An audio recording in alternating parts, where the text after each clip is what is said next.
آمين. والصلاة والسلام على أشرف الأنبياء والمرسلين نبينا محمد وعلى آله وصحبه أجمعين. أما بعد، الرسول صلى الله عليه وسلم مبارك سیرت منگ بیانو او بدغ سیرت کی منگ د مکی دور خبره کوله. هغه وخت چې رسول صلی الله علیه وسلم په مکه کې تیر کړو، د دعوت څنګه شروع شو، بیا کوم مشکلات سره چې مسلمانان مخامخ شي دا غي تفصیلی تذکره من کړو د الله په توفیق سره، او بیا اخرنی خبره موږ دغه کوله چې ظالمانو کوشش کوي چې رسول صلی الله علیه وسلم پانسی کی، خو الله سبحانه وتعالی غوی ناکام کړو، او رب العالمین همیشه د خپل پیغمبرانو د خپل ملګرو حفاظت کوي. ځکه حدیث قدسی کې راځي، الله وی من عاد لي وليا فقد آذنته بالحرب. څوک چې زما دوستان تنګي نو الله وی زه دغه سره اعلان جنگ کوم، یعنی زه دغه سره جنگ وکړو. نو بیا غټ اولیاء الله هغه د الله سبحانه وتعالی د پیغمبران دي، بیا د پیغمبرانو سردار رسول صلی الله علیه وسلم، نو د اولیاء الله سردار دی، د الله د دوستانو سردار هغه رسول صلی الله علیه وسلم دی. د رسول صلی الله علیه وسلم ملګری چې هغه سره په هر سخت کې ولاړو، الله سبحانه وتعالی د غوی حفاظت کړي. او ان شاء الله په دې درس کې مخ کې راشي چې څنګه الله سبحانه وتعالی د غوی تربیت کړو په دې سختو کې. به دا غینه بد واقعا موږ بیان کړ چې د شپږم کال د نبوت په شپږم کال باندې یو ناشنا کردو شو چې د رسول صلی الله علیه وسلم تر حمزه رضی الله مسلمان شو. دغه د اسلام واقعا موږ بیان کړ، او الله سبحانه وتعالی د مسلمانان مضبوط کړو او د غوی د زړونو خوشاله کړو چې کله حمزه رضی الله توفیق ورکړو د اسلام دراوړو. نو سبحان الله باغی بسې درې ورځې بعد عمر بن خطاب رضی الله مسلمان شو. دا غټ انسانان الله سبحانه وتعالی د مسلمانانو ملګری کړو. دې سره مسلمانانو هغه حوصله خډېره شو او قریش سخت په سوچ او فکر کې شو. من خبره ذکر کړو چې قریش بیا یو بل سره په مجلسونو کې به دا خبرې کوي چې وای خبره لاړه ختم شو، ځکه چې دا غړ خلک د دوی ملګری شو. کله چې هغه ته پته ولګي دا چې اوس خبره ډیره مخکې لاړه، ناغوی یو کس خپل نماینده پر رسول سم پسې ولېږو چې دی به د رسول سم سره خبرې اترې وکړي. نو که دا خبره ومني، او سبحان الله دا دلیل دی د هغو په عاجزۍ باندې چې دا عاجزه شوي دي د رسول سم د دعوت مخې ته، هېڅ ورسره نشي کولی. نو دوی یو کس ولېږو، او دا واقعه ما ذکر کړې وه په هغه درس کې، په کوم درس کې چې موږ مثالونه بیانول په دې خبره باندې چې قریشو څنګه تکلیفونه رسول صلی الله علیه وسلم ورکړي او څنګه خبرې به ورته کولې. په هغې کې موږ دا واقعه بیان کړې وه، خو بیا به مختصر بیان کړو. او ځای دا دی، یعنی دا واقعه راپېښه شوې په دې وخت کې ده. دا قریش را جمع شو، ورته پته ولګېده چې دا دوه د اسلام د غرونه حمزه او عمر رضی الله عنهما چې دوی مسلمانان شونو، خبره ډیره مخې ته لاړه. نو د قریش را جمع شو، کېناستو، یو بل سره خبرې اترې کولې. نو د عتبه بن ربیعه دا خبره شروع کړه. عتبه په دې قریشو کې ډېر یعنی غټ مقام والا سړی و، وکانه سیده، مشر سړی و. نو هغه دا خبره وکړه چې د قریشو سره ناست مشرانو سره، وی یا معشر قریش الا اقوم الى محمد صلی الله علیه وسلم.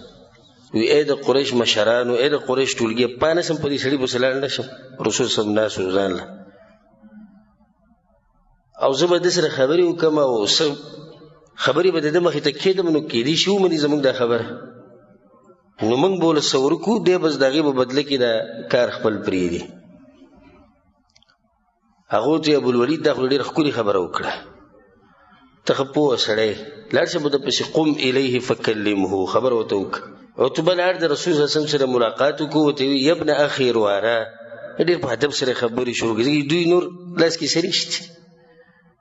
که دوی وایي چې موږ به دا مسلمانان مړه کړو نو په دې سره خو هغوی یېرېږي نه مړه یې که او دوی وجل دي کسان لکه موږ هغه مثالونو کې ذکر کړي زنانه یې وجلې ده د عمار رضی الله عنه مور او د یاسر څه ده د یاسر ښځه ده.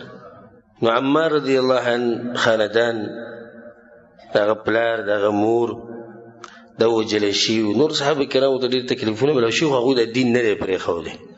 نو په دې سره مسلمانان نه یېرېږي که دوی ورته وایي چې موږ به مړه کړو. نو دا طریقه ورته مخې ته راغلی. زه ابوالولید به ورسره خبرې وکړي. ابوالولید لاړ رسول صلی الله علیه وسلم ته ویل واره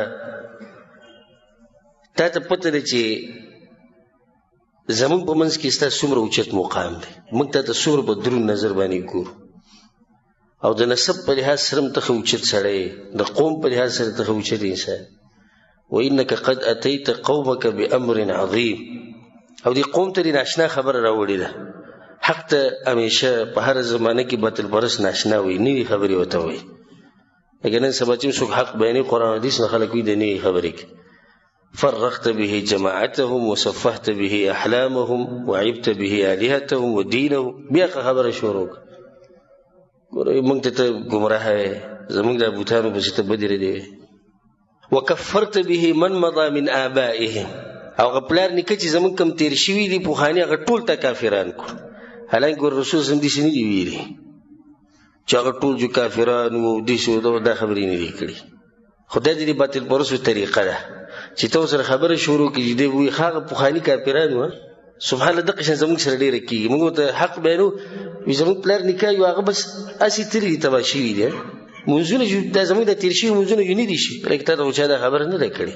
اوس چې کومه خبره روانه که اوس چې کومه خبره روانه په هغې کې خبره کوه پرېږده پلار نکاح نه و پوهه موږ به دعا غواړو چې الله ته یې وبخښي. اوس ته خو پوه شوې که نه چې ته پوه شوې ستا نه به الله تپوس کوي چې تا ته خو دا خبره رسېدلې وه پلار نیکه په غم کې پروت او نه چا ویلي چې ستا پلار نیکه کافر دی که ستا ډېر شوق کېږي د کفر فتوې پې لګوي جو لګوه پې خو موږ خو الحمدلله داسې په چا باندې د کفر فتوې نه دي لګولې. او زموږ څه کار دی د هغو سره کوم چې په قبرونو کې پراته دي تلک امة قد خلت لها ما کسبت ولکم ما کسبتم. الله دا یو امت ته تېر شوی دی د هغوی سره به د هغوی د اعمالو حساب کتاب کېږي ستاسو سره به ستاسو د اعمالو کېږي. خپل غم په کار دی او الله ته مخامخ شوي دي. الله علیم دی چې د هغوی عقیده څنګه وه آیا هغوی جاهلان وو که نه پوه وو حق یې نه منو د جهالت تلاسه که قصدن یې نه منو د ټوله معامله چا سره ده د الله سبحانه وتعالی سره.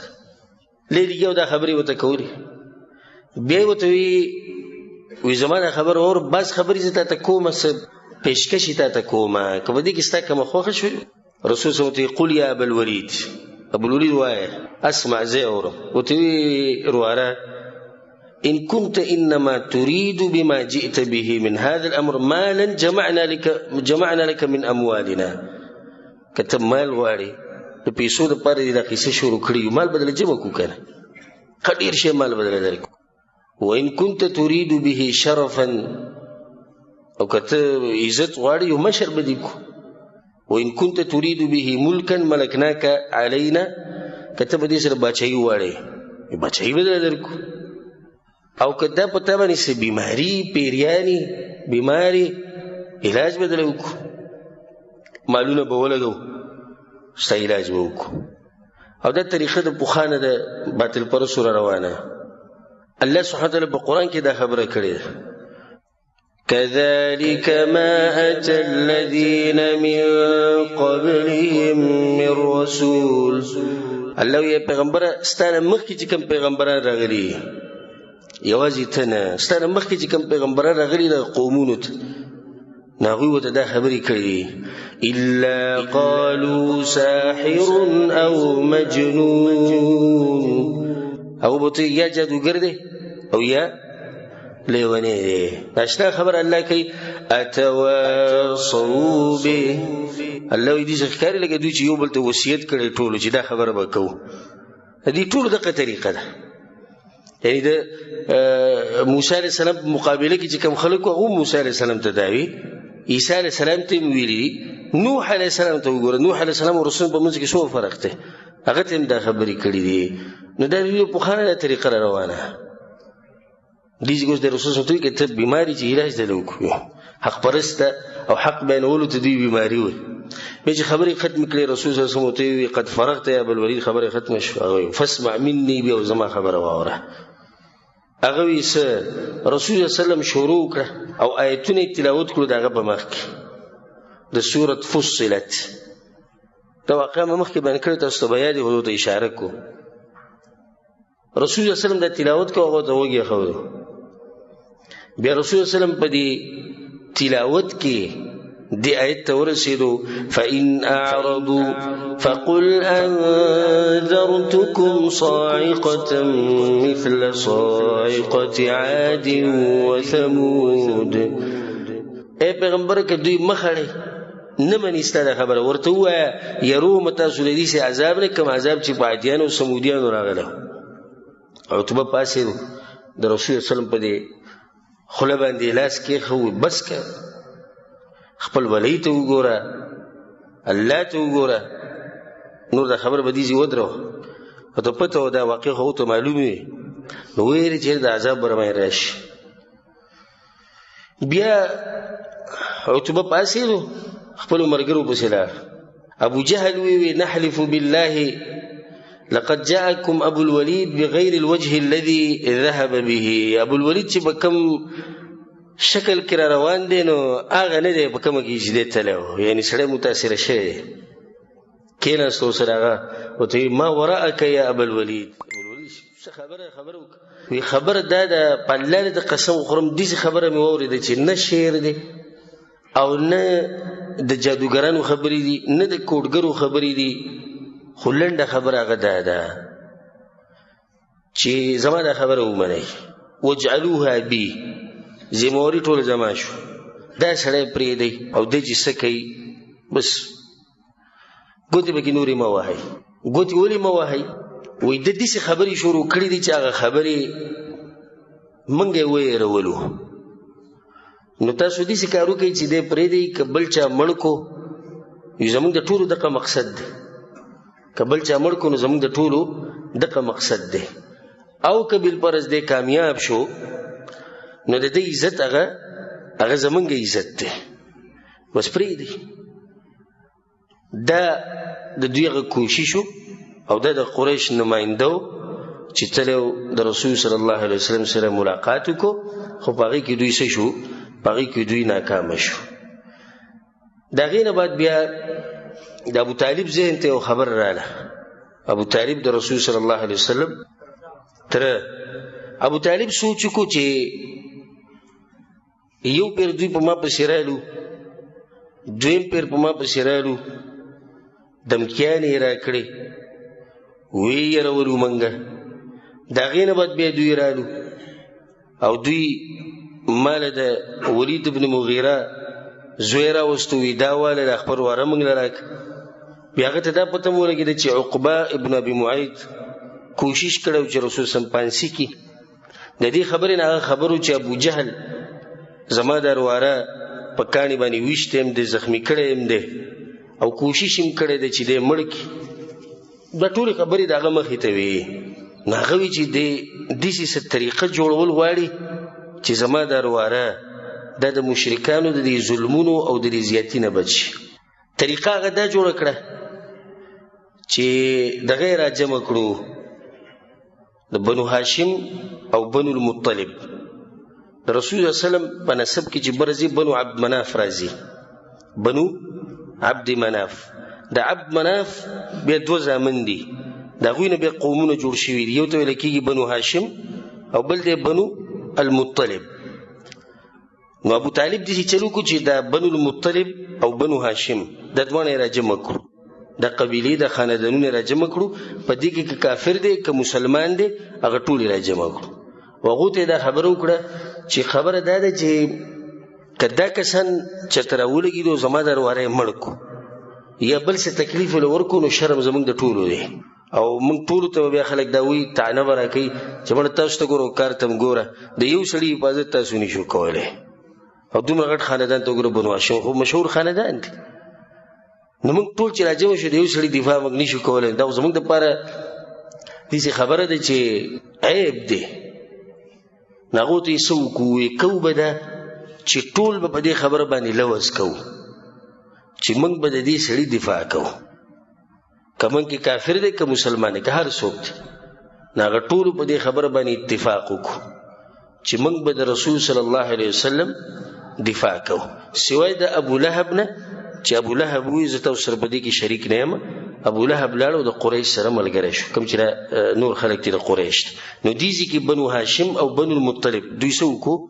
اتفاق وکړو او اتفاق په دې خبره باندې وشو چې د رسول صلی الله علیه وسلم دفاع وکړو او دغه حفاظت وکړو نو د دې سره رسول صلی الله علیه وسلم او صلاح خډیره شو او دعوت له خزور ورکو او دا باغو کې دا خبره و بر زه دا خبره کوم چې باغو کې دا خبره و چې خپل خاندان د خپل قوم د لپاره به خط تعصب کو مګر دا سړی بوته په نه حق مخکاري دغه ملګرتیا وې کوله اوس ډیر په دې بنو هاشم کې دي چې وي د رسول سره نه لګیدا او نه دا خبره منله خو مرسته سره په دې کوله چې د زمونږ د خاندان سره دی نو دا ټول راجم شو دا ابو طالب راجم کړو ابو طالب ډیر او خيار سړیو نو ځکه هغه د کسر راجم کړو که سبا له سکیږي نو موږ ټول به یو ځای نو دفاع وکولای شو د دې نه بعد یو غټه حادثه رااله او هغې ته ویل کېږي په سیرت کې المقاطعة العامه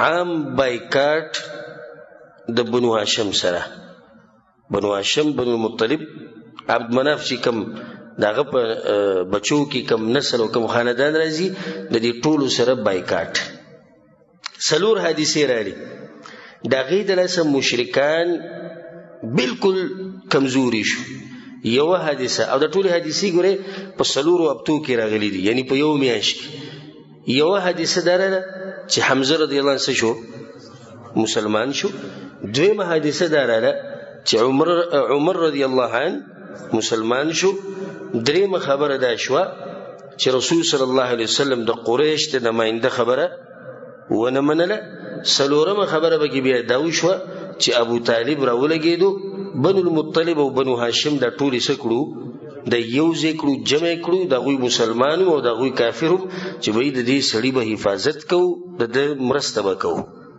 او چې څوک په دې باندې حمله کوي هغه لکه په موږ ټولو چې حمله کوي هغه ته پته ولګیدا چې وس خبره خمخې ته روانه ده نو د غوی په زړونو کې او د غوی په دماغو کې یو خطرناک خبر رااله او هغه ده چې راځي یو لوز کو او غلوز بدای چې بایکاټ وکاو د دوی سره په خیف بني کنانه کې وادي المحصب ده خیف بني کنانه په دغه کې بنو کنانه د خاندان زیو او د مینا ته نږدې و د مینا او د حرم په دې منځ کې مینا او د مکې په دې منځ کې د زیده خو مینا ته نږدې ده په دغه ځکه د قریش د مشران او د ټول لا جمع شو او دوی لوزکو ټول د لوزکو چې موږ به د بنو هاشم او بنو المطلب د دوی سره موږ بایکاټ کوو بایکاټ به دي سي چې نه به سره نکاح کوو او نه به زموږ د جنکو سره نکاح کوي او نه به څه شي خرڅو او نه به څه شي اخلو او نه به سره کینو پاسو نه به سره خبرې کوو نه به سره ګډون کوو او نه به د غوي کورونو ته ځو نه به زموږ کورونو ته راځي الا دا چې دا رسول الله صلی الله علیه وسلم موږ لراکي تدې موږ لراکو چې دی والی او تاسو خپل مرزي دي چې د سره څه کوي هغه کوي نو بس بیا خبره صحیح ده او کله موږ نه راکې نو زمونږ دا به لوزي او دا لوزنامه دوی ولیکله په یو صحیفه کې په یو پاڼه کې او باغی کې دا خبره ولیکله غټه خبره هغه دا و چې بني هاشم کوم سره صلح کوي نو صلح به سره چرته نه کو دویمه خبره به دا ولیکله چې مونږ کې به هیڅوک په دوی باندې زړه نسیږي الا دا چې دوی موږ له دغه محمد صلی الله علیه وسلم راکړي. دا دوه خبرې پکې ولیکلی شو. نو دا خبره پکې ولیکلی شوه چې دوی له به خوراک، څښاک، تجارت، نکاح، غم خادي دا به د دوی سره نه وي، دا بایکاټ دی. او دا په هغه ټیم کې چا ولیکل، دا لیکل چا وکړو، په دې کې د سیرت علماو اختلاف دی.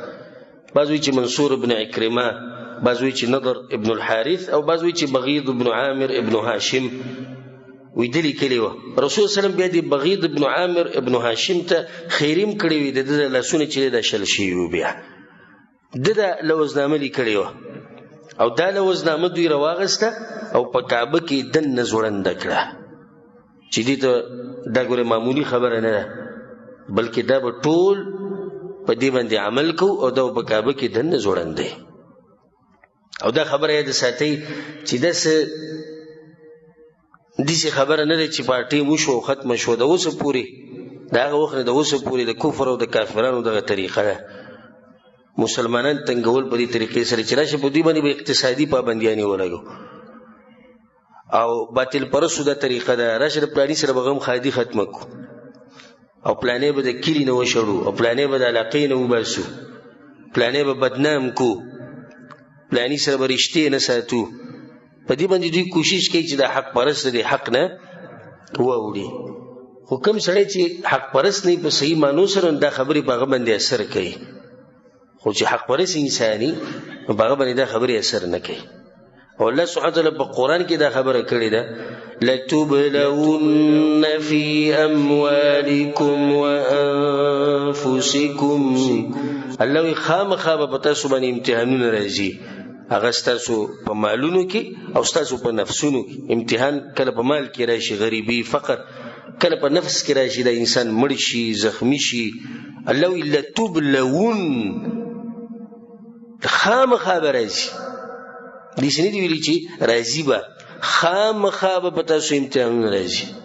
ولتسمعن من الذين اوتوا الكتاب من قبلكم ومن الذين اشركوا اذى كثيرا.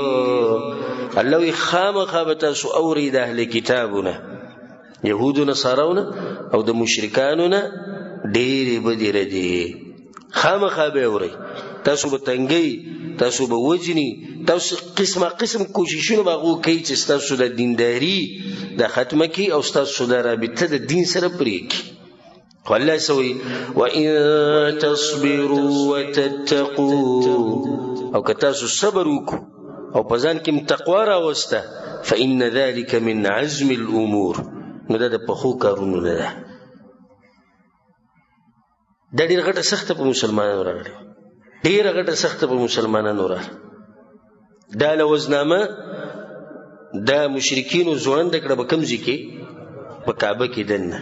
او د 7 کالو د نبوت او د محرم د میاشتې اولنۍ شپه وه، محرم د میاشتې اولنۍ شپه او د نبوت 7 کالو چې دوی په دې باندې اتفاق وکړو، د دغه ځینې په عمل شروع شو، هغوی بند کړی شو په شعب ابي طالب کې.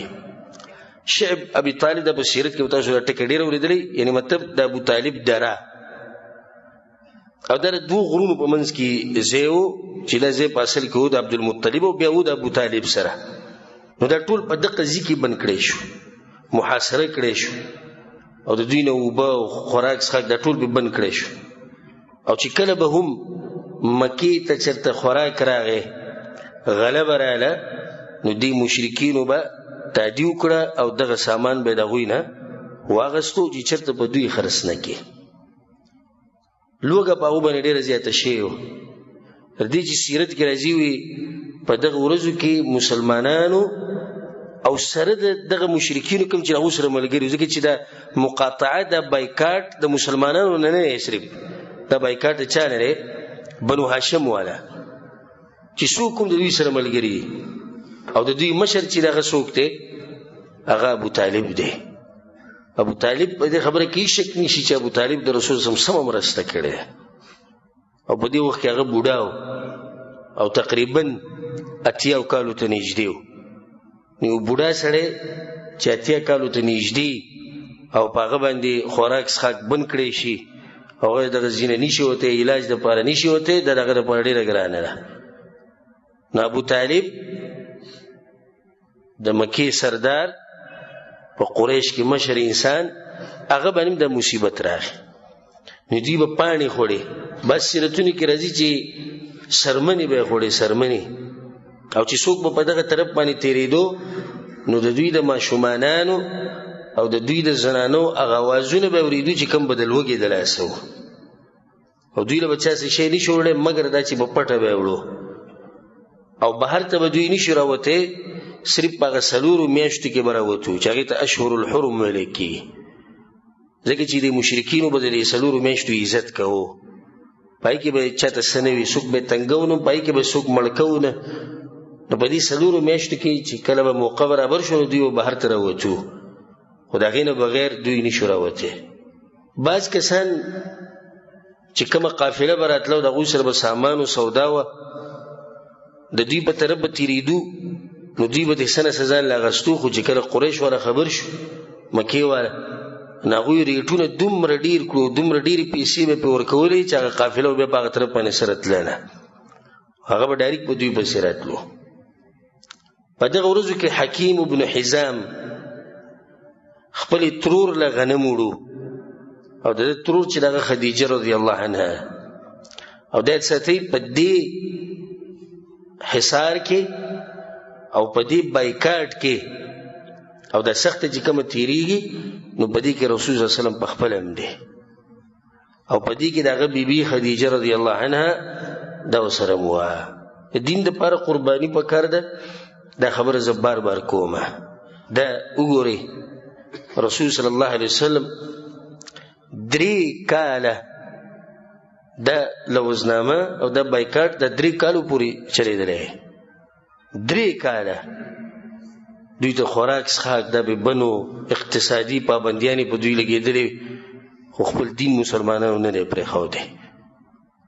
دې ته وایي دین او دې ته وایي دینداري او یو زمونږ هغه ده کله نه کله چېرته یو دینداره سړی او بل ورسره ملګری او دواړه وران شي نو دا بل ته زور په دې وباسي چې بیا دین ته کنځلې کوي چې له دینداره غوسه شي ګیرې والا دیسي او جومات والا دیسي او دین والا دیسي لکه ستا دشمني د دې انسان سره که د الله د دین سره دی معمولي اختلاف چې د خپل ذاتیات دي د یو سړي سره رالو نو په هغې کې زور دی د الله د دین نه وباسي نو لا چې بیا داسې سخته په سړي باندې راشي چې 3 کالو پورې یو سړی محاصره کړی شي 3 کالو پورې یو سړي سره بایکاټ وشي نو دا سړی به بیا په دین باندې څه پاتې شي. الله سبحانه وتعالی زموږ د ایمانونو حفاظت وکړي. دا قیمتي شی دی موږ سره د ایمان او دا زموږ رأس المال دی دا زموږ د مال سر دی او چې دا ختم شو موږ ختم شو.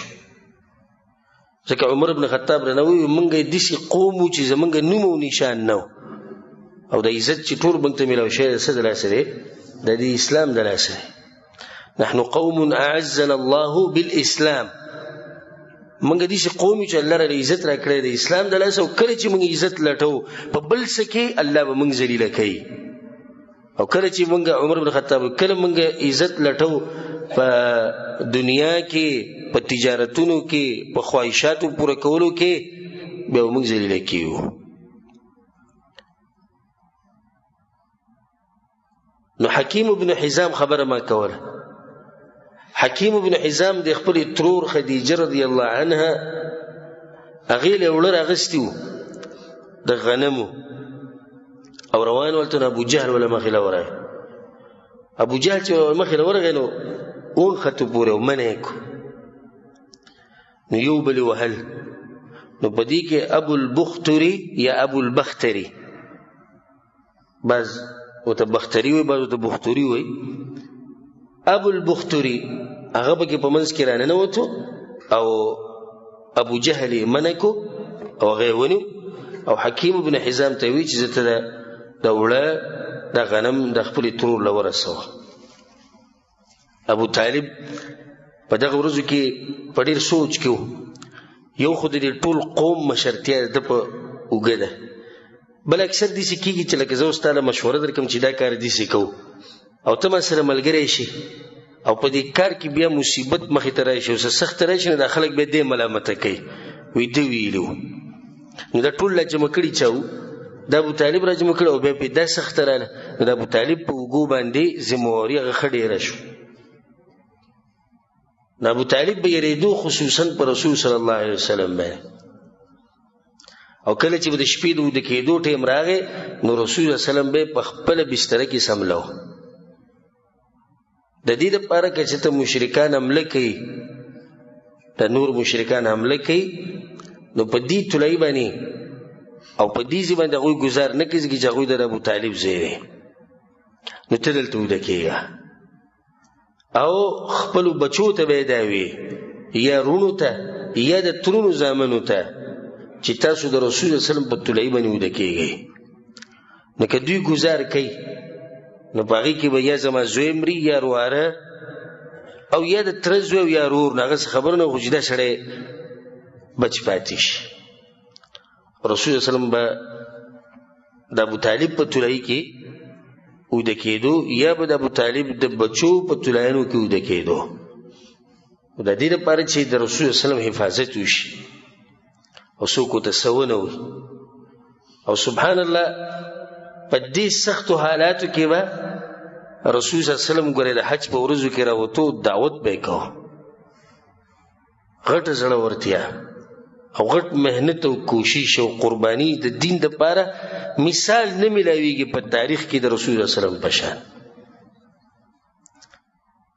ځکه په ټولو پیغمبرانو کې چې زیات تکلیف چاته ورکړی شوی دغه څوک دی؟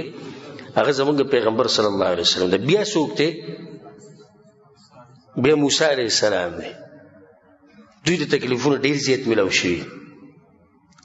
رسول الله صلی الله علیه وسلم د دې دلاسه چې بایکاټ وشو، دا به څه کېږي، دا خو زموږ تباه و برباد شو، دا به نه، دا سوچونه یې نه دي کړي، خپل دعوت یې چلاو. او د نور مسلمانان چې کوم پکې دې زور و لږ طاقتور، هغه به د رسول الله سره راوتو ګرځېدو به د حج په موسم کې. بیا دا لوزنامه ماته شوه 3 کاله بعد، د 3 کاله چلېدلې ده. په کوم کال کې شروع شوې ده؟ 9 کال کې 3 کاله شو، نو کمې ته ورسېده؟ 10 کال ته ورسېدو. او مونږ چې ګورې دا سیرت شروع کړی مونږ یې ښه په ترتیب بیانو. وګورئ دا حادثې واقعي چې زه بیانوم دا زه په ترتیب بیانوم. دلته لوزنامه ولیکلی شوه د نبوت په 9 کال او د نبوت په 9 کال او 3 کاله دا بایکاټ چلېدلی دی، نو 10 کال د نبوت ته دا خبره ورسېده. دا لوزنامه څنګه ماته شوه؟ د دې ډېره ناشنا واقعه ده. او هغه داسې د محرم میاشت وه، د محرم او 10 کالو د نبوت چې دا لوزنامه ماته شوه. او په دې کې غټ کردار چې چا ادا کړی دی هغه د هشام ابن عمرو. او هشام ابن عمرو دی ګوره د بنو هاشم خاندان نم نه دی، دی د بنو عامر ابن لؤی خاندان نه دی، خو دی به د بنو هاشم پسې تو دغه شعب ته دغه درې ته اولته به د شپې پټ پټ خوراک وړو. او دا د ښه سړیتوب و. انسانیت دا موچت نعمت دی چې الله سبحانه تعالی چاله ورکړي. نو په بعضو خلکو کې والعیاذ بالله نه اسلامي او نه پکې انسانیتي، نو بیا داسې پکې شته چې اسلام پکې نه، خو څه پکې انسانیت پکې. نو په دې کې انسانیت و، پوه سړی و، زړی نرم و، نو دی به تو د شپې به هغو له خوراک کړو. او دا ډېر ګران کار دی، ځکه چې که قریش ته پته ولګېده د باقي مشرکینو ته، نو دی وژني او دی په هغې کې د قرباني ورکوي د دې لپاره چې دوی ته څه خوراک خو میلاوي کم سے کم. دومره ښه خلک په هغه مشرکانو کې وو. او که تاسو ته یاد د سیرت اولني درسونه چې موږ بیانول، په هغې کې موږ دا خبره ذکر کړې وه چې د قریش والو کې ښه صفات، په مشرکانو کې ښه صفات، نو ډېر داسې ښه صفات وو چې الله سبحانه تعالی هغوی له ورکړي وو. نو یو ښه صفت هغه دا دی چې داسې خلک پکې وو چې په هغو کې دا انسانیت پکې وو، نرمدیله خلک وو، زړونه یې نرم وو. یو په هغو کې دا و، دا هشام بن عمرو. هشام ابن عمرو بیا ورځ سوچ وکړو چې ځان سره څوک ملګری پیدا کوم، نو لاړ په زهیر ابن ابي امیه المخزومي پسې. او د زهیر دا مور چې ده د دې نوم دی عاتکه بنت عبد المطلب، د عبد المطلب لور ده، نو د رسول صلی الله علیه وسلم ترور ده، او د ابو طالب څه ده خور ده. نو دې په دې د هشام په زهیر پسې به دی ورغی چې دې دوی ته نږدې ده، په دې باندې به خبره اثر کوي، پسې ورغی وته وی زهیر زما څه خبره تاسو راغیو که څه خبره وی اسسته دا خبره خوخه ده چې ته خوراک کې او تسخاک کې او ستاد ماماګانو دغه علي هغه ته پوه نشو. وی خبر مطلب می داره چې ته دلته راشي خوراکونه کې او مزي کې او یو ځای ته ځي او بل ځای ته ځي، د ماماګانو یې د حل ابو طالب ته وګوره، د غرونو ته وګوره، نو بیا د ماماغه بچو ته دی وګوره، چې ستا نفس ستا ضمیر ته نه ملامته کوي. نور اوچت خلک ګوره په هغه مشرکانو کې وو چې داسې قسمه احساسات نن سبا د ډیرو مسلمانانو نشته. اسلام پرېږده داسې مسلمانان به ته میلاو شي چې انسانیت پکې هم نشته، ضمیرونه د هغوی مړه شوي دي، نفس یې نه ملامته کوي. نو زهیر ته دا خبرې وکړه. زهیر ورته وویل دا خبره خو دې برابر وکړه، فما اصنع وانا رجل واحد، زه به څه وکړم یو سړی یم. دا دومره غټ قوم ته وګوره، د دوی سره مقابلې کولو له چې ته سم پوچ پکار دی، سم مشران کسان پکار، زه یو سړی. خو دا خبره ساته په الله د قسم خورم که چې د بل سړی زما ملګری دی که نه، نو دا لوزنامه وله ما ماتوله، ټول اول ما ماتوله. ورته وی یو کشتي قد وجدت رجلا، یو خو ما موندلی، وی څوک دی؟ وی زه یم. زهیر ورته دا ډېره ښکلې خبره، یو زه شوم یو ته شوم، یو زه شوم او یو ته شوې، و درېیم که ته غواړې، خو ښه په دې زورورو کسانو کې. وی صحیح ده، سوچ یې کوي په چا په زړه شو، په مطعم ابن عدي پسې ځو، دا ډېر مشهور سړی و، ډېر ښه صفات الله په ده کې اچولي.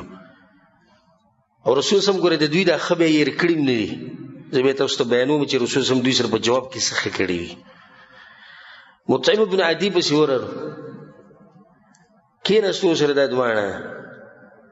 ورته ویل مطعمه ته خو مشر سړی هوښیار سړی، ته په دې ظلم کې ملګری شوی.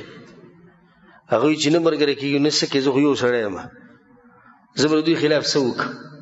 ویې ګوره ستا هم خپل خپلوان شتي په بنو هاشم کې، په بنو مطلب کې ستا خپل خپلوان نشته، ستا په شان دروند سړی، ستا په شان هوښیار سړی په دې ظلم کې ملګرتیا کوي، نو موږ به د چا نه بیا ګیله وکړو؟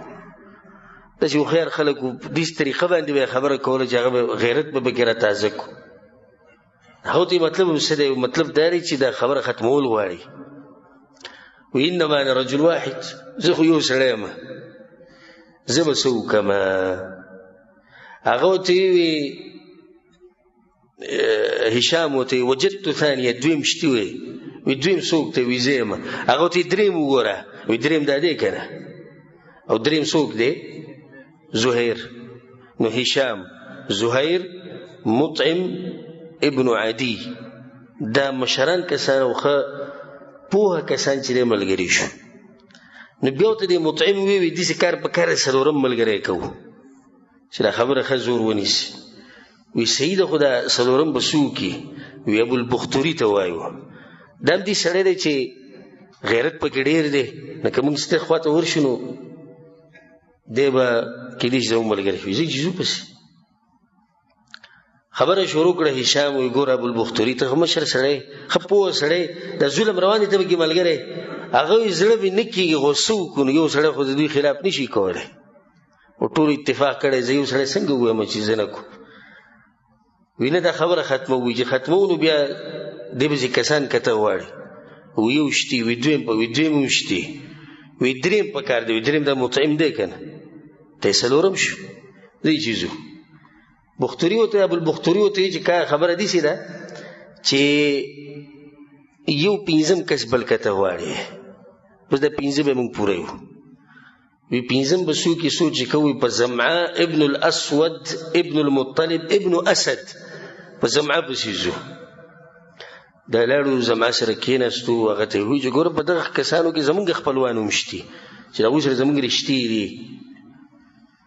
ناغوتي وهل على هذا الأمر الذي تدعوني إليه من أحد؟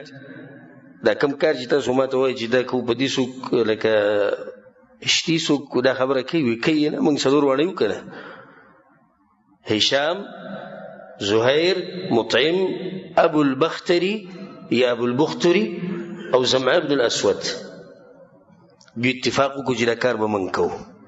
ګوره دې کې دا فایده چې انسان پوخ عزم وکړي که نه نو دی هر څه کولی شي. په هغې ته ضرورت ته صحیح ضرورت هغې ته د پوخ عزم او د ارادې. دا اوس 5 کسان دي خو نوی کار به کوي. دې 5 واړو اتفاق وکړو چې کله سهار شو په کوم ځای کې چې به د قریش دا مشران کېناستو دوی مالته ورلو کېناستو.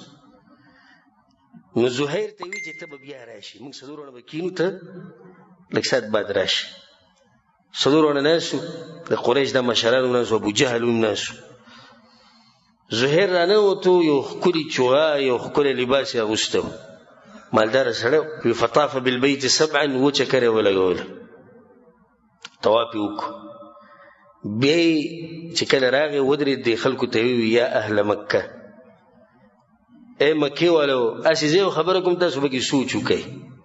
هغو ته یې ووایه چې څه وی وی انأکل الطعام موږ به خوراک څښاک کوو ونلبس الثياب او جامې به اغوندو او د بنو هاشم دا حال دی نه د هغوی سره جامې شتي نه د هغوی سره خوراک څښاک شتي.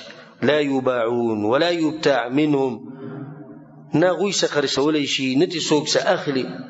نو زما خو دا خبره ده چې په الله مې د قسم د هغه وخته پورې نه کښېنم چې څو پورې دا لوزنامه په دې کعبه کې چې کومه دنده لري چې دا موږ شلولي نه وي.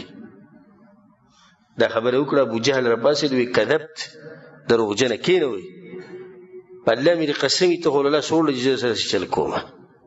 نو دوی خو اتفاق کړو. نو زمعه راپاڅېد نو دوی ته خو پته نه شي چې دا دوی اتفاق کړی.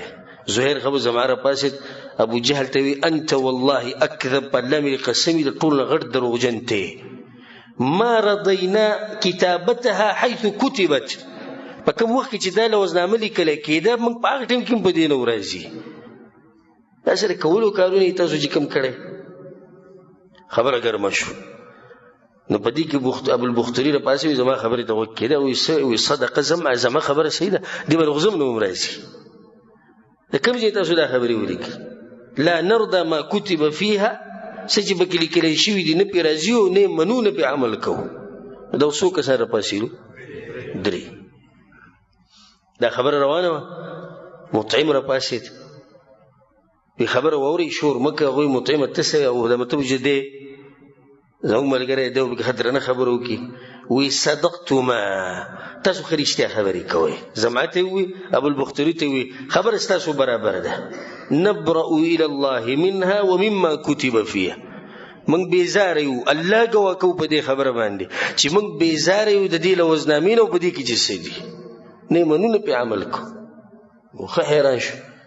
په دې کې هشام ابن عمرو راپاسېد.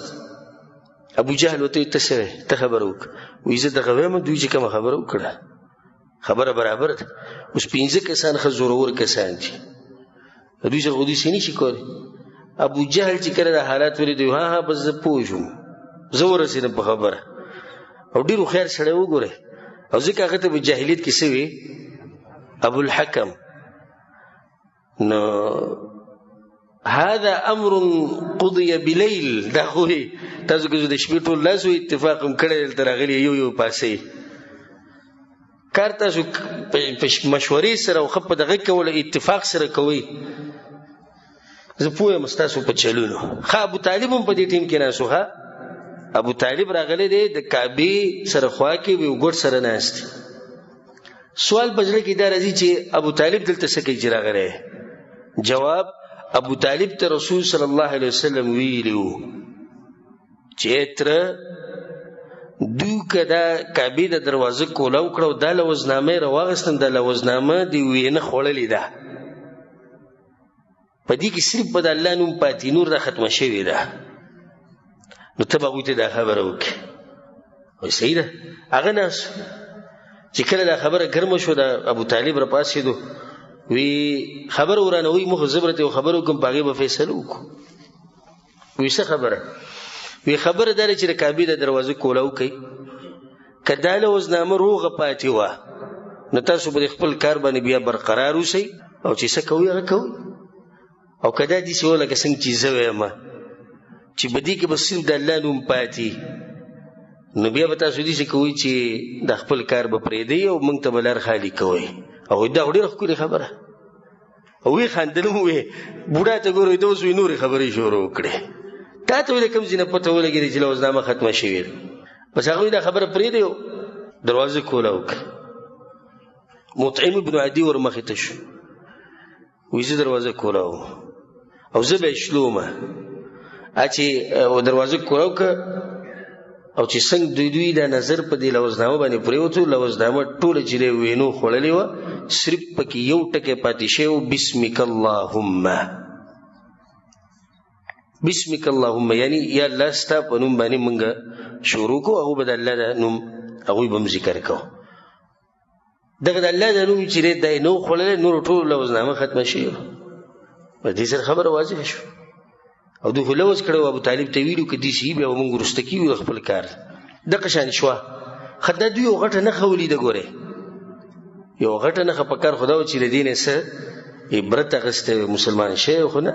الله په قرآن کې څه وایي؟ وَإِن يَرَوْا آيَةً يُعْرِضُوا وَيَقُولُوا سِحْرٌ مُسْتَمِرٌ. الله وایي دوی که چېرته هم نښه ویني مخ واړوي، تکړه جادوګر دی. وګورئ جادوی دیز ته هم راورسېدو چې له لوزنامه یې په دې وینو باندې وخوړه. خو دا ده چې د خپلې خبرې نه څه شو؟ شاته شو، او هغه بایکاټ چې کوم دوی کړی و هغه ختم شو. مسلمانان راووتو د شعب ابي طالب نه، دغه درې نه کوم ځای کې چې هغوی محاصره کړی شوي د هغه ځای نه راووتو. د دې نه مخکې چې موږ دغه خبره ذکر کړو چې اخرنۍ جرګه چې کومه د ابو طالب خواته تللې وه هغوی سوي څه نه وي، خو د هغې نه مخکې په دې بایکاټ کې کوم چې د مشرکینو د مسلمانانو سره کړی په دې کې زموږ دپاره عبرت او درسونه. اولنی درس پکې دا دی، په ظاهره کې خدای دې سره چې د مسلمانانو پکې نقصان دی، خو سبحان الله مشرکین او کافران کوي یو څه او د هغې نتیجه راوځي بل څه. دوی خو دا وایي چې په دې بایکاټ سره به موږ مسلمانان کمزوري کړو، خو په دې کې مسلمانانو ته یو فایده میلاو شو، او هغه فایده دا میلاو شوه چې کله دوی بایکاټ وکړو د مسلمانانو نه، نو دا خبره مشهوره شوه، د دنیا ګوټ ګوټ ته ورسېده، خصوصا عربو په منځ کې دا سخته مشهوره شو چې قریش چې دی نو څه کسانو سره بایکاټ کړی دی، هغوی محاصره کړي دي، نو بیا به هغوی تحقیق کوو، نو تحقیق سره به هغوی اسلام ته ننوتو. الله په قرآن کې څه وایي؟ وَيَمْكُرُونَ وَيَمْكُرُ اللَّهُ وَاللَّهُ خَيْرُ الْمَاكِرِينَ. الله وایي دوی هم چلونه جوړوي، الله ورته هم چل جوړوي، الله ورته هم چل جوړوي، خو الله ښه چل جوړوونکی دی. دوی خو دا مطلب چې راشه د مسلمانانو به دې سره موږ ختم کړو، خو خبر نه دي چې تاسو چې کوم کار کوئ د دې سره تاسو د مسلمانانو ښه مشوروئ، او د دې د لاسه خلک په هغوی باندې زړه سیزي. لکه چا چې به دا خبره واورېده په عربو کې چې قریش دا چل کړی دا خو زیاتی کړی دی، یاره داسې خو نه وه په کار. نو ګوره دوی اول په مسلمانانو باندې زړه نه سوځېدو، خو دې واقعې نه بعد بیا په مسلمانانو باندې زړه سوځېدو چې دا کمزوري دي، لږ خلک دي، نو دوی ورسره ولې دا ظلم کوي. الله په قرآن کې دا خبره کړې ده، وعسى ان تكرهوا شيئا وهو خير لكم. الله وی کېدی شي چې تاسو یو شی بدی شي او پای کې به ستاسو لپاره صحیح خیر وي، نو په دې کې یو خیر ده. دویمه خبره چې بغیر د صبر نه او بغیر د ثابت قدمۍ نه هیڅ هم نشي کېدی. دا ښکلی درس موږ ته دې نه میلاوي چې صحابه کرامو په دې ځای کې د صبر مظاهره کړې ده.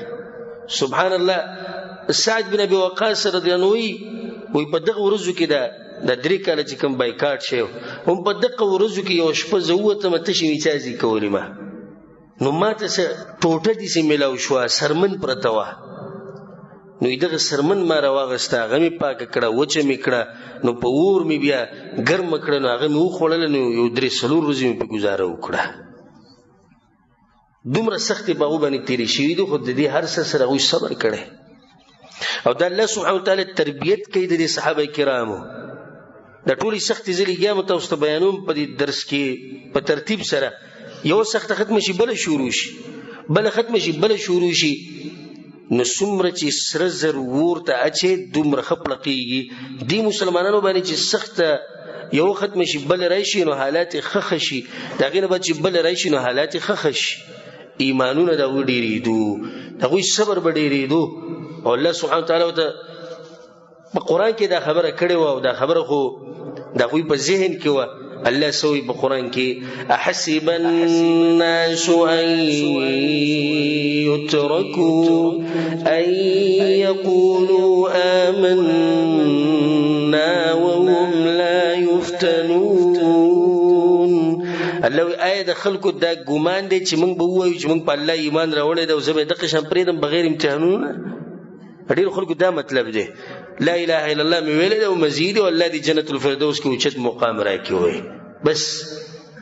وهم لا يفتنون، الله وایي څه مطلب دی ستاسو چې امتحانونه به نه راځي، مصیبتونه به نه راځي؟ لازم به راځي. په بل ځای کې الله سوي ام حسبتم ان تدخلوا الجنه، ایا ستاسو دا ګمان دی چې بس موږ به جنت ته ننوځو؟ هسې ولما يعلم الله الذين جاهدوا منكم ويعلم الصابرين. او لا تر اوسه پورې الله پتا سو کې مجاهدین او صابرین نه دي راخکاره کړي، نو څنګه تاسو بغیر دینه جنت ته ځئ؟ الله به امتحانونه راولي، مصیبتونه به راولي، ښکاره به شي ټول دنیا ته چې مجاهدین څوک دي، صبر کوونکي څوک دي، مؤمنان څوک دي، دا به راښکاره کړي. او دا په دغه وخت کې راښکاره شي چې د رسول الله صلی الله علیه وسلم دا ملګري یو پکې پر رسول الله پسې نه راغلی چې یا رسول الله ستا د لاسه نن زموږ دا حال 3 کاله زمونږ وشو، خوراک څښاک به موږ بند دی، غم خادیانې بند دي، تجارتونه بند دي، بچي بیماران دي، جاړي ټوله ورځ او شپه، ښځې زمونږ بیمارانې دي، ډاکټرانو له علاج لا نشي وبوی، یو پکې هم دا خبره نه ده کړې. ځکه دغه ته پته ده چې دا امتحانونه به لازم راځي. درېیمه خبره هغه د دې واقعې نه راوځي، هغه ده چې څوک د سره ښه وکړي نو ته به ورسره څه کوې؟ ښه به کوې. رسول صلی الله علیه وسلم په حدیث کې وایي، امام طبراني رحمه الله راوړی دی، من اتی الیکم معروفا فکافئوه، څوک چې سره ښه کار وکړي نو تاسو هم د هغې بدله ورکوئ، د ښو په بدله کې به ښه کړي. کله چې دا مقاطعه ختمه شوه، رسول صلی الله علیه وسلم د خپلو صحابه کرامو بیا ډېر زیات قدر کو. ولې؟ ځکه چې په دغه سختو حالاتو کې د رسول صلی الله علیه وسلم سره صبر کړی دی، د هغه مرسته یې کړې ده. د هغه تره ابو طالب، الله اکبر، ما تاسو ته ووایي کنه چې 80 کاله تقریبا په دغه وخت کې د هغه عمر 80 کالو بوډا 3 کاله د قشن د دوی سره ناست. نو څنګه به رسول صلی الله علیه وسلم خپل تره دا ښه ير کړی وی؟ ځکه حدیث کې درځي چې چا دې تپوس کو ما اغنیت عن عمک، یا رسول الله دې خپل تره له دې څه فایده ورکړې د ټول عمر ستا دفاع کړی و. رسول صلی الله زما د شفاعت تلاسه به الله سبحانه وتعالی دله په جهنم کې د ټولو نه کم عذاب ورکوي، او هغه دا چې دته به د جهنم پیزار الله واچوي، د هغې د لاسه به دماغ خوټ کړي، او دته به داسې ښکاري چې د ټولو نه سخت عذاب په ما دی. خو دا ښه چې دا شفاعت رسول صلی الله علیه وسلم د ده کوي، دا ولې؟ ځکه چې ده ښه کړي دي، خو جنت ته نه دی تللی. او دا به انشاءالله پر روان درس کې دینه بعد چې به کوم درس شي پای کې به دا بیانو چې ابو طالب به دغه ورځو کې وفات شوی هم دی، هغه څنګه مړ شوی. خو حاصل دا چې ابو طالب په کفر باندې مړلی، او شیعګان او بریلیان او بعض صوفیا ګمراه خلک هغوی دا ثابتوي چې ابو طالب دا جنتي دی. خو صحیح حدیثونه د هغې په رڼا کې دا خبره ښه واضحه ده نور په شان چې ابو طالب په کفر باندې مړلی. یو سړی که ډېر هم ښه شي، خو چې لا اله الا الله نه وي نو د دې خو هېڅ فایده نشته. ښه دا خو رسول صلی ابو طالب له دغه د خو جواب ورکړو. هشام بن عمرو ما تاسو ته ووایي که چې ټولو نه غټ کردار چې چا دا کړی دغه څوک دی؟ هشام بن عمرو. دا خبره شروع کړې ده و، دی په زهیر پسې لاړ، نو بیا دوی مخې ته به د نورو 3 کسانو پسې لاړ. دا هشام بن عمرو مسلمان شوی وروسته، الله سبحانه وتعالی له توفیق ورکړو. نو کله چې رسول سم د غزوه حنین نه واپس راغی، جنگ حنین، نو غنیمتونه سم ډیرو، د ټولو نه زیات غنیمتونه چې مسلمانانو ته ملو شي هغه د حنین په غزا کې دي، او دغه تفصیل به ان شاء الله که الله ژوند راکو نو په هغه ځای کې به بیان کو. نو رسول صلی الله علیه وسلم دغه غنیمتونو نه سل اوخان هشام بن عمرو له ورکړو، سل اوخان په یو ځای، ځکه چې دم د مسلمانانو سره ښه کړي په یو وخت کې. خبیا دغه نه بدرشه ابو البختري دم په دغه ټیم کې د مسلمانانو باندې زړه سېزلو. نو کله چې جنگ بدر راغی دا واقعه به تفصیلا راځي، کله چې موږ د بدر د غزا سیرت بیانو چې بدر غزا څنګه شي و. د بدر په میدان کې د مشرکینو په صف کې ابو البختري ولاړو او جنگ راغلو. نو د جنگ شروع کېدو نه مخکې رسول الله صلی الله علیه وسلم صحابه کرامو ته وی ابو البختري باندې څوک حمله مه کوئ، د پرې کې د په یو وخت کې موږ سره ډېر ښه کړي.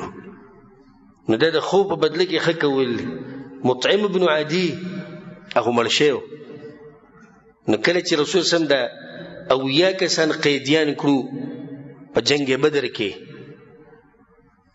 نو مشرکینو مینتونه کول او زارۍ کولې چې موږ پرېږدو دې شو. دغه رسول صلی الله علیه وسلم وی لو کان المطعم حیا، کچرته مطعم ابن عدي وسوی کنه ژوندی وی، ثم کلمني في هؤلاء النتن، او د دې مردارو په باره کې ما سره خبره کړې وی لترکتهم له به مې پرېښودو.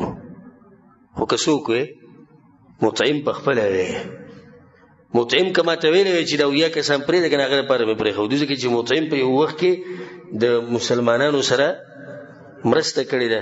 دلیل دی په دې باندې چې اسلام دین د وفا دی، اسلام دین د څه دی؟ دا د وفا دی. مطعم کافر دی او په کفر مړلی، خو رسول صلی الله علیه وسلم وی نو موږ به هم لیدلی وی چې موږ څومره ښه کوو، د خوب په بدله کې موږ ښه کوو، د خوب په بدله کې موږ ښه جواب ورکوو. بله خبره هغه دا ده چې د دې د لاسه د دې بایکاټ د لاسه مسلمانانو ته سخت تکلیف ورسېدو. خو سبحان الله دا خبر ما بیانه کړه چې په دې سختو حالاتو کې رسول صلی الله علیه وسلم چېرته دا دعوت دا نه پرېښودی. یو ناشنا خبره ته وکړم هغه ده چې کله الله سبحانه وتعالی مسلمانانو له کامیابي ورکړه، خصوصا مکه فتح شوه او مشرکان چې دی هغه الله سبحانه وتعالی نیس و نابود کړو او تباه و بربادي کړو. بیا رسول صلی چې کله حج له لاړ، نو د حج په موقع باندې رسول صلی دا خبره کړې وه چې راځئ خیف بني کنانه ته ځو. او خیف بني کنانه کوم ځای دی؟ په کوم ځای کې چې دا مشران را جمع شوي او دا خو مینا ته نږدې ځای دی. ولې رسول صلی هلته لاړ؟ هغه ورځې را یادې کړې، ملګرو ته یې خبره وکړه. یو وخت داسې و چې اسلام او مسلمانان دومره کمزوري وو، دې ځای کې مشرکان را جمع شوي وو، زمونږ خلاف مشوره کړې وه، 3 کاله هغوی زمونږ سره بایکاټ کړی و. نن دا ورځ ده چې مکه مدینه دا زمونږ په لاس کې دی، عزت د مسلمانانو دی. ولله العزة ولرسوله وللمؤمنين. او الله په قرآن کې څه وایي؟ وتلك الأيام نداولها بين الناس. الله دا ورځې دې ځای ګرځوم را ګرځوم، وګرځېدې ورځې که نه. پرون قریش په خیف بني کنانه کې ناستې مشورې کوي چې مسلمانانو سره به سجل کوو. نن مسلمانان په خیف بني کنانه کې ناستې حج له راغلي دي. رسول صلی الله علیه وسلم د هغوی مشر دی، سردار دی. دا ورځې بدلي، د ظلم تیارې دا چې د همیشه نه یې په تیارو پسې همیشه څه راځي؟ رڼا راځي. ان مع العسر یسرا، سختې سره راحت. آخري خبره هغه ده د دې دغه سره تعلق ساتي مقاطعې سره. یو سړی دا وایي چې که الله سبحانه وتعالی دوی مرسته ولې زر نه کوله، که الله غوښتې نن دوی دا لوز وکړو چې بایکاټ به کوو، سبا له به د هر څه ختم کړی وی. کولی شو که نه شو کولی؟ کولی شو. خو 3 کاله د دې لپاره پرېښوده چې د مسلمانان ښه ټرین شي، د دوی تربیت وشي. چې دا ګوره معمولي سخته ده. اوس مخې ته به تاسو ته داسې وخت را روان دی چې جنګونه به کوئ، جهادونه به کوئ، نو په هغې کې خو به سر قربانوئ، په هغې کې به مال بچي هر څه قربانوئ. د دې لپاره یې دا وکړه. او الله سبحانه وتعالی په قرآن کې د حق مثال هم دا بیان کړی. وایي د حق مثال داسې دی: انزل من السماء ماء، لکه د اسمان نه چې اوبه راووري د دې سره چینی کویان دا هر څه چې دی نو دې کې اوبه راښکاره شي د دې اوبو د لاسه کمې اوبه چې د اسمان نه راشي دا برکتي اوبه دي بیا الله سبحانه وتعالی مخکې خبره کړې ده فاما الزبد فيذهب جفاء په دې اوبو لپاسه زګ ومي اوبه را روانې دي لپاسه پې څه دی زګ دی الله وایي دا زګ به ختمېږي واما ما ينفع الناس او حقیقي شی چې خلکو له فایده ورکوي هغه د اوبه دي که نه فیمکث فی الارض هغه به دې ځمکه کې پاتې شي زګ هغه د مشرکانو حقیقي شی اوبه چې فایده ورکوي هغه د صحابه کرامو هغه صحابه کرام پاتې شو د هغوی تاریخ د هغوی ذکر ژوندی پاتې شو او هغه زګ څه شو ختم شو اخرنۍ خبره زموږ په درس کې یو څو منټه پاتې دي اخرنۍ جرګه چې د ابوطالب خواله تلې ده د دې نه بعد ابوطالب مړ شوی دی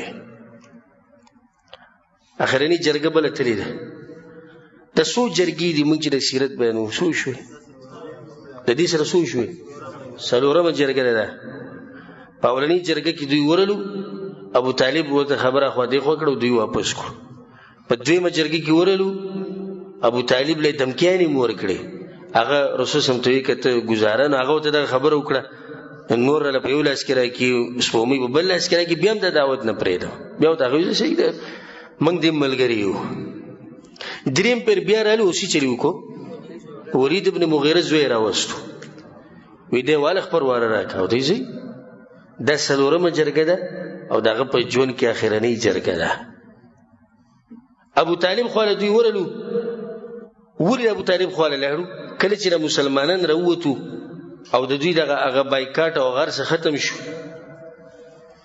خو بیا هم د دې مطلب دا نه دی چې مشرکینو لاس راخ کو د مسلمانان به نه تنګي نه تنګي به خو بایکاټ ختم شو وایي چې زو په د ابوطالب پسې ولې وجه وایي دا ده چې ابوطالب د 80 کالونه بره شوی دی او په دغه وخت کې د ابوطالب عمر چې د بایکاټ ختمېدو 80 کال نه بره او د جوړونه او وډوکی د بالکل ختم شي خصوصا ډیر اثر په 3 کالو د بایکاټ کړو او ملایټی ته شی او ډیر سخت کمزوري شي نو دی مشرانو د اتفاق کو د رسول سم دي دشمنانو چې دې سړي سره اوس خبره په کار ځکه چې مرګ نږدې دی او که سباله دې مړ شو او بیا منګ دې رسول سم ته تکلیف ورکو نو خلک برا پوری خان دی وي چې سو پوری ترور دوی ته سړي شوې دوره بوزدیر دی اوس پوری ونخاتو راشي اوس سره خبرو کو سکار روان شي دوی بس ورل چې بس ورلو دغه سره خبره شروع وکړه او دا مشرانو عتبه بن ربيعه بدر شيبه بن ربيعه ابو جهل اميه بن خلف ابو سفيان بکیمو او دالته کېناست تقریبا 15 کسان په اخرنۍ جرګه کې ورغلي 15 کسان خبره شروع کړه وته ابو طالب تا ته خپته رچې تعالی الله څومره اوچت مقام درکړی او موږ ستا څومره قدر کوو هغه ته پته او دام ته واضح ده چې عمر دی په اخرنۍ درجه کې دی او مرګ نږدې دی نو ته دې کار وکړه چې اخرنۍ ورځې دي د دې وروارنه د لاس اوچت کوو دی موږ ته پرېږده ځکه چې بیا هېڅ پته نه لګي ابو طالب وی سید زما غرواره راولي رسول صلی الله علیه وسلم به رسول صلی الله علیه وسلم دسته د قوم مشران بیا راغلي قد اجتمعوا لك تابش راغلي سبت تعالی درکې نو سبت دوی لورکي لکه خبره تر بس کوي جوړه کوي رسول صلی الله علیه وسلم دې ټول ته وی کزه تاسو ته خبره دي چې وخیامه ملکتم بها العرب ودانت لكم بها العجم دې خبر بل در کوم چې د عربو بچای به تاسو سره عجم بم تاسو ته سرکوزي هغه به تاسو سره طاقت لاندې نه ابو جهل لپاسه وته وی وکه دا خبره وک و ابيك استاد پلار په سر مغ قسم خورو چې به زمونږ نه څه غواړي غدر درکه خدا خبره ته وخه چې د عربو بچای به زمونږ په لاس کې او عجم بم زمونږ نه موږ د طاقت او د بچای لاندې وي وتوي تقولون لا اله الا الله وتخلعون ما تعبدون من دونه لا اله الا الله وي او د الله نه لوجه چا بندگی کوي دا پرې دی هغه د لاسونی سی و پړ قول ډیر دغه نه خو دا خبره وا الله سبحانه وتعالى د دې حالات تذکره په قران کې کړی د په سورۃ صاد کې الله سوي چې کله دوی ته دا خبره وشوه او رسول الله صلی الله علیه وسلم ته چې لا اله الا الله وای نو پاسیدو 15 کسان او دا خبره په تلو کې وکړه اجعل الالهه الها واحدا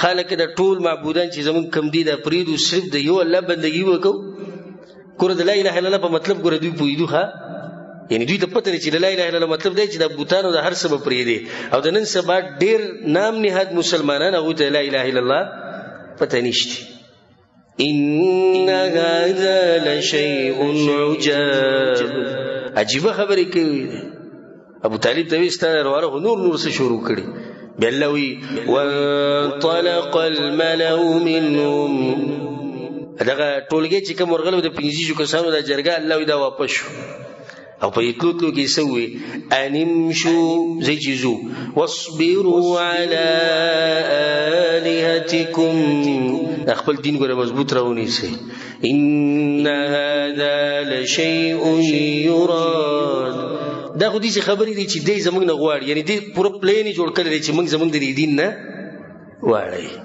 لکه نن سبا چې حق پرستو ته وي دوی راوتی دي لپاره چې موږ د خپل مذهب نه واړی بيدا بكم دا ډېر ناشنا خبره ما سمعنا بهذا في الملة الآخرة دا خبره خو موږ چې دا په قانون نه دی ورېدلې نه خبرې شروع کړي او د دې سره دوی واپس لاړو دا سویمه جرګه شو سلورمه جرګه او پغې کوم دوی ناکام شو رسول صلی الله علیه وسلم دوی په دې خبره باندې راځي نه کو د دې سره چې زمونږ د درس اختتام ته ورسېدو ان شاء الله پر روان درس کې به دا بیانو چې دا ډېر د سختو کال پر رسول سم باندې راغی ابو طالب وفات شو او به څوک وفات شو خدیجه رضی الله عنها بیا رسول سم د سوده سره واده وکړو سوده د رسول سم دویمه بیوی چې سره واده کې هغه سره واده وکړو بیا رسول سم لاړ طائف ته اول ته دعوت شروع کو دا ټول خبرې به ان شاء الله پر روان درسونه کې کو الله سبحانه وتعالى دې موږ له توفیق راکړي قران او حدیث باندې عمل کولو او الله سبحانه وتعالى موږ له توفیق راکړي چې د رسول سم په نقش قدم روان شو او څنګه چې په دې مبارک جمعات کې الله سبحانه وتعالى موږ یو ځای کړیو دغه شان الله سبحانه وتعالى موږ د خپل خوږ پیغمبر صلی الله علیه وسلم سره په جنت الفردوس کې یو ځای کې او الله سبحانه وتعالى موږ ته د رسول سم شفاعت نصیب کړي او الله سبحانه وتعالى موږ ته د رسول صلی الله علیه وسلم د حوض کوثر نو بنصیب کړي هذا والله اعلم وصلى الله وسلم على نبينا محمد وعلى آله وصحبه أجمعين.